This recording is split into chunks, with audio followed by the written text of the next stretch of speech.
നമ്മുടെ LDC പരീക്ഷയ്ക്ക് 100 ചോദ്യങ്ങളിൽ 16 ചോദ്യം വരാൻ പോകുന്നത് എക്കണോമിക്സ്, ബയോളജി, കോൺസ്റ്റിറ്റ്യൂഷൻ എന്നീ 3 സബ്ജക്റ്റുകളിൽ നിന്നാണ്. ഈ 3 സബ്ജക്റ്റ് കൂടി കമ്പൈൻ ചെയ്തുകൊണ്ട് ഒരു ചെറിയ ടൈം ടേബിൾ തയ്യാറാക്കിയിട്ടുണ്ട്.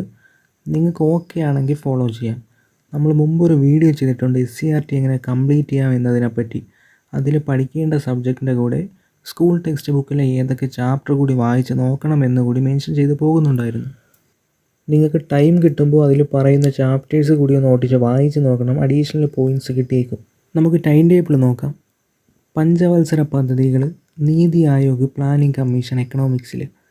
പഞ്ചവത്സര പദ്ധതികൾ എങ്ങനെ പഠിക്കണമെന്ന് മുമ്പ് പറഞ്ഞു തന്നിട്ടുണ്ട്.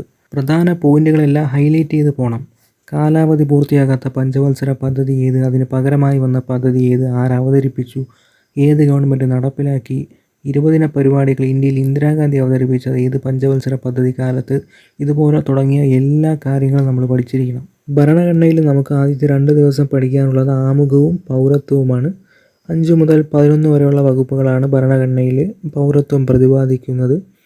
പൗരത്വം അനുവദിക്കുന്നതാര്, റദ്ദ് ചെയ്യുന്നതാര്, ശത്രു രാജ്യത്തെ പൗരന്മാർ ഒഴികെയുള്ള മറ്റു വിദേശ പൗരന്മാർക്ക് ലഭ്യമാകുന്ന മൗലികാവകാശങ്ങൾ ഏതൊക്കെ തുടങ്ങിയ കാര്യങ്ങളെല്ലാം പഠിച്ചിരിക്കണം.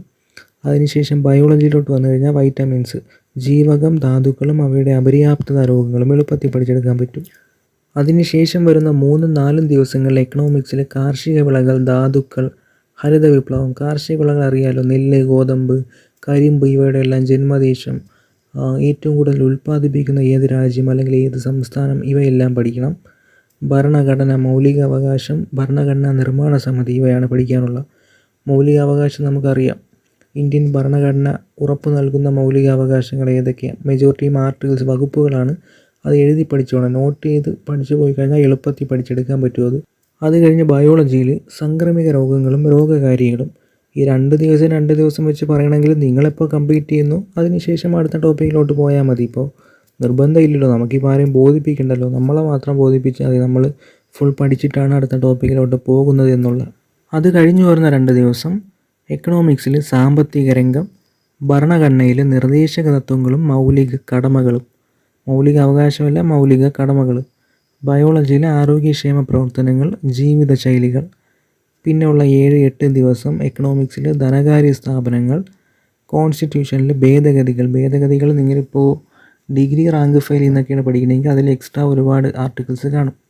അപ്പോൾ അത് സെലക്ട് ചെയ്ത് പഠിച്ചു പോകണം. LDCയിൽ ഭേദഗതി ചെയ്തിട്ടുള്ള 42, 44, 52, 73, 74, 86, 91 ഈ ഭേദഗതിയിലാണ് പഠിക്കാനുള്ളത്.